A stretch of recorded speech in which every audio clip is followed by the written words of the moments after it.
El sol de Jerusalén caía implacable sobre la colina del Gólgota, pero para Marco, centurión romano, el calor no era lo que lo asfixiaba. Había presidido decenas de ejecuciones, visto a criminales y rebeldes suplicar por sus vidas, pero nunca había sentido el peso que aquel hombre, clavado en la cruz central, ejercía sobre su conciencia. Jesús de Nazaret no gritaba insultos, no maldecía, no suplicaba.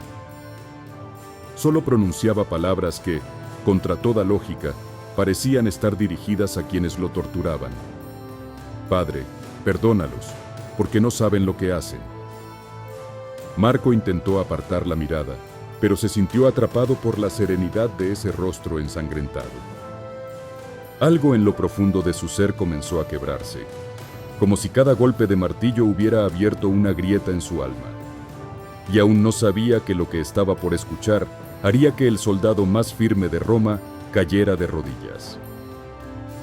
Marco había aprendido a endurecerse ante el dolor ajeno.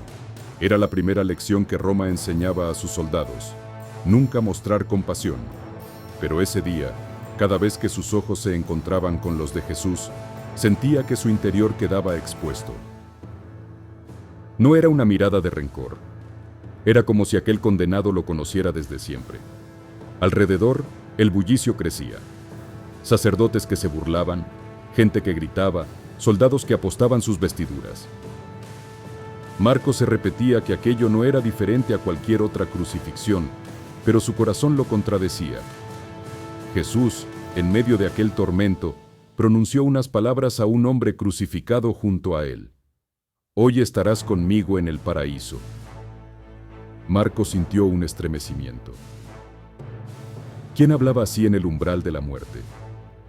Sin darse cuenta, comenzó a observar no solo con los ojos de un centurión, sino con el anhelo de un hombre que busca una verdad imposible de ignorar. Las horas pasaban lentas, como si el tiempo mismo se resistiera a avanzar. El cielo, que había estado despejado, comenzó a oscurecerse de forma antinatural. Una sombra cubrió el Gólgota y el murmullo se convirtió en un silencio inquietante. Marco sintió que incluso los más endurecidos soldados tragaban saliva. Jesús levantó el rostro hacia el cielo y dijo: Dios mío, ¿por qué me has abandonado? Aquella súplica no sonaba como una derrota, sino como el clamor de alguien que cargaba un peso inconmensurable. De pronto, un viento frío recorrió la colina y la tierra comenzó a temblar bajo sus pies. Marco se sostuvo como pudo, pero algo dentro de él se quebró. Aquel hombre no era un simple reo. En su interior, una certeza comenzaba a formarse, aunque aún no podía decirla en voz alta. Lo que estaba presenciando trascendía cualquier orden de Roma y cambiaría para siempre su lealtad. Marco apretó con fuerza la empuñadura de su lanza.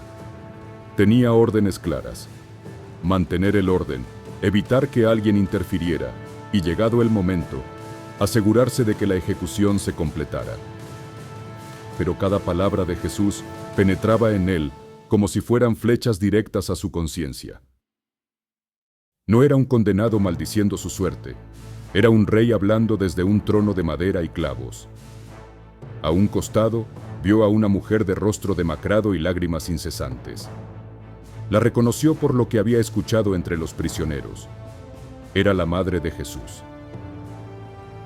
Él la miró y dijo a un discípulo: «He ahí a tu madre, he ahí a tu hijo».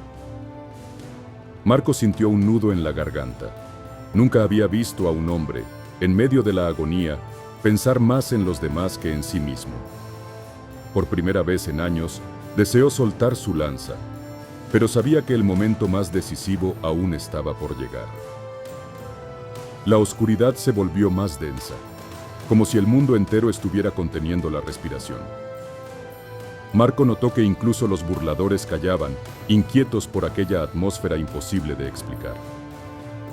Jesús, con voz entrecortada, dijo: «Tengo sed». Un soldado empapó una esponja en vinagre y la acercó a sus labios. Marco observó cada gesto. No era el acto de un moribundo común. Había una intención en cada palabra, en cada mirada. Entonces, con una fuerza que nadie esperaba de un cuerpo tan herido, Jesús clamó: «Consumado es». Marco sintió cómo esas palabras retumbaban en su pecho, como si una verdad eterna se hubiera pronunciado ante él. Acto seguido, Jesús inclinó la cabeza y exhaló. Y en ese instante la tierra volvió a temblar con tal violencia que muchos cayeron al suelo. Marco, con el corazón acelerado, no podía ignorar lo que intuía. Algo divino acababa de suceder frente a sus ojos. El temblor fue tan intenso que las rocas se partieron como si fueran de barro. Desde lo alto del Gólgota, Marco vio a lo lejos el humo levantarse en Jerusalén y escuchó a algunos decir que el velo del templo se había rasgado en dos. Un murmullo de miedo recorrió a los soldados. Nadie entendía lo que pasaba, pero todos sentían que aquello no era obra de los hombres. Marco respiraba agitado. En su interior, una voz que no podía silenciar le repetía: «Este no es un hombre cualquiera». Cada signo, cada palabra de Jesús parecía formar un cuadro imposible de negar. En ese momento, recordó la primera vez que lo oyó nombrar, meses atrás, cuando algunos decían que hacía ver a los ciegos y caminar a los cojos. Entonces no creyó nada. Ahora, ante sus ojos, no quedaba espacio para la duda. Pero lo que estaba a punto de salir de su boca cambiaría su destino para siempre. El silencio tras el último temblor parecía irreal. Ni los soldados ni la multitud sabían qué decir. Marco, con el corazón latiendo como nunca, sintió un impulso irresistible. Dio un paso al frente, clavó la mirada en el cuerpo inerte de Jesús y con voz firme pero cargada de emoción pronunció: «Verdaderamente este hombre era hijo de Dios». Las palabras salieron como un susurro que, sin embargo, resonó como un trueno en aquel lugar. Algunos soldados lo miraron con desconcierto. Otros apartaron la vista como si no quisieran oírlo. Para Marco, ya no importaban las consecuencias. En ese instante supo que su vida entera quedaría marcada por ese reconocimiento. Era como si un velo hubiera caído de sus ojos, revelándole no solo la identidad de Jesús, sino también la verdad sobre sí mismo. Y esa verdad lo impulsaría a una decisión que pondría en riesgo todo lo que era. Apenas terminó de hablar, Marco sintió que no podía quedarse inmóvil. Dio unos pasos hacia la cruz, rompiendo el protocolo que todo soldado debía seguir. Se arrodilló, un gesto impensable para un centurión romano, y bajó la cabeza en señal de reverencia. Los demás soldados lo observaban incrédulos. Sabían que acercarse así al cuerpo de un condenado antes de recibir órdenes era motivo de castigo severo. Pero Marco no lo hacía por deber, lo hacía por devoción. En silencio, extendió la mano y rozó con sus dedos el madero manchado de sangre. No era solo la sangre de un ajusticiado, sino, para él, la sangre del mismo Hijo de Dios. En ese instante, juró en su interior que nunca volvería a servir con la misma lealtad ciega a Roma. Algo más grande que el imperio había reclamado su alma, y ese juramento lo llevaría a un camino que no podía imaginar. Cuando el permiso para retirar los cuerpos fue concedido, Marco permaneció cerca, observando cómo un hombre llamado José de Arimatea pedía llevarse a Jesús para darle sepultura. Hubo un momento en que sus miradas se cruzaron, y Marco entendió que aquel hombre también creía. Mientras ayudaban a desclavar el cuerpo, Marco, sin decir palabra, sostuvo por un instante el peso de Jesús en sus brazos. Era más liviano de lo que había imaginado, pero la carga espiritual que sentía era inmensurable. Sabía que su vida en el ejército no volvería a ser la misma. Su lealtad a Roma estaba quebrada, y su corazón pertenecía ahora a un reino que no se construía con espadas. Dejó que el cuerpo fuera llevado, pero sus ojos lo siguieron hasta perderlo de vista.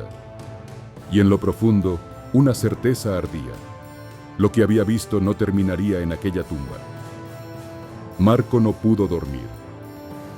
El eco de las palabras de Jesús, sus gestos y la forma en que entregó su vida lo perseguían como un fuego que no se apaga. No era miedo, sino una luz que lo desarmaba por dentro. En la penumbra de su tienda, dejó su armadura sobre el suelo. Acarició la insignia de Roma por última vez, sabiendo que pronto dejaría de portar aquel símbolo.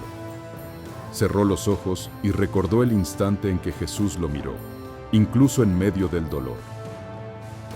No había juicio ni condena en aquella mirada, solo una invitación a seguirlo, aunque el camino lo llevara lejos de todo lo que conocía. Marco entendió que había encontrado a su verdadero rey, y aunque no sabía qué le esperaba, estaba dispuesto a perderlo todo antes que traicionar la verdad que había visto en el Gólgota. Desde entonces, su historia sería la de un soldado que cambió de imperio para servir a un reino eterno.